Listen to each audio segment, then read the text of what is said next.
जय हिंद। तो आज गणतंत्र दिवस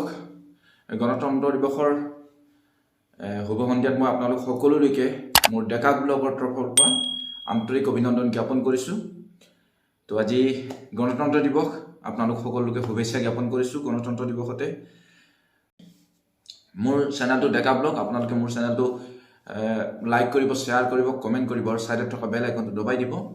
और जदि नतुन হয় তেতিয়াহলে বেল আইকনটো অলপ দবাই ৰাখিব, তেতিয়া মোৰ বিভিন্ন ধৰণৰ ভিডিঅ' পাবলৈ সাজু হ'ব। আজি গণতন্ত্ৰ দিৱসৰ এই শুভ সন্ধ্যাত মই আপোনালোকলৈ এটি দেশ ভক্তিমূলক গীত বজাব বিচাৰিছোঁ। মেণ্ডলিনত বজাম। এই মেণ্ডলিন মোৰ এখন নতুনকৈ ষ্ট্ৰিং আজি অৰ্ডাৰ কৰি আনিছিলোঁ নেটত। তো ষ্ট্ৰিংবিলাক আহি গ'ল। তো আজি এটি নতুন ষ্ট্ৰিঙৰ লগত দেশ ভক্তি গীত এটা বজাম বুলি ভাবিছোঁ। হয়তো ভুল ভ্ৰান্তি হ'ব পাৰে, ভুলটো মানুহৰ চিৰলগৰি, গতিকে ভুল হ'লে শুধৰাই দিব। তো বজাব বিচাৰিছোঁ। আহক তেতিয়াহ'লে।